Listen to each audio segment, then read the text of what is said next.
નમસ્કાર દર્શક મિત્રો, સુરત ફર્સ્ટ ન્યૂઝમાં હું મેઘા અગ્રવાલ આપનું હાર્દિક સ્વાગત કરું છું। આપ નિહાળી રહ્યા છો સુરત ફર્સ્ટ ન્યૂઝ અને જોઈએ આજના વિગતવાર સમાચાર। 5.780 ગ્રામ માદક પદાર્થ મેફેડ્રોન ડ્રગ્સના જથ્થા સાથે આરોપીને પકડી પાડી એનડીપીએસનો કેસ શોધી કાઢતી રાંદેર પોલીસ ટીમ।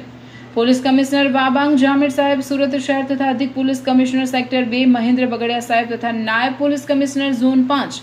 લખધીર ઝાલા સાહેબ તથા મદદનીશ police commissioner K division Milan Modi saheb Surat શહેરનાઓએ say no to drug free Surat અભિયાન અંતર્ગત સુરત શહેર વિસ્તારમાં તેમજ પોલીસ સ્ટેશન વિસ્તારમાં વધુમાં વધુ NDPS લગત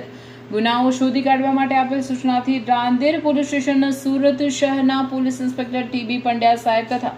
police inspector UB Jograna સાહેબ નાઓના સીધા માર્ગદર્શન હેઠળ સર્વેલન્સ સ્ટાફના પોલીસ સબ ઇન્સ્પેક્ટર બીજી વસાવા તથા police sub inspector PG Gohil તથા અન્ય પોલીસ સ્ટાફના માણસોની એક ટીમ રાંદેર પોલીસ સ્ટેશન હદ વિસ્તારમાંથી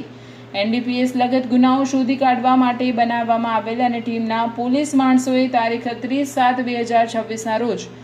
રાંદેર પોલીસ સ્ટેશન વિસ્તારમાં પેટ્રોલિંગમાં હતા તે વખતે હેડ કોન્સ્ટેબલ ઇમરાન મહેબૂબભાઈ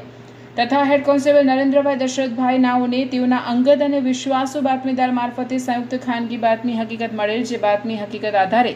સુરત રાંદેર ચિસ્તિયાર 4 રસ્તાથી નમસ્કાર સર્કલ જતા રોડ પર તિબેટિયન માર્કેટના ગેટ સામે જાહેર રોડ પરથી પ્રતિબંધિત માદક પદાર્થ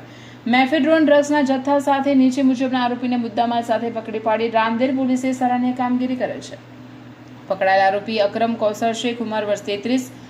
ધંધો રિક્ષા ડ્રાઈવર, રહેવાસી ઘર નંબર 243-8 પંચશીલ નગર અસરફિયા મસ્જિદ પાસે ભાટીના સુરત શહેર। વોન્ટેડ આરોપીનું નામ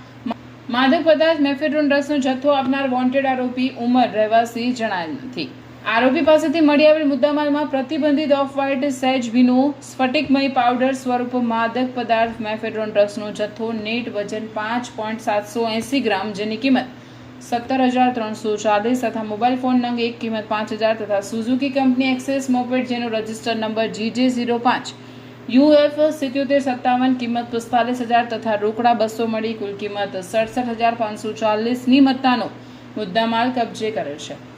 કામગીરી કરનાર PI TB Pandya, PSI BG Vasava, ASI Kanubhai Chhaganbhai, SC Narendrabhai Dashrathbhai, SC Dharmendrasinh Narpatsinh, Ranjitbhai Laljibhai, PC Laljibhai Vallabhbhai, PC Ankur Subhashbhai, PC Hardeep Karanbhai, PI UB Jograna, PSI PG Gohil, ASI Jalpaben Mansukhlal,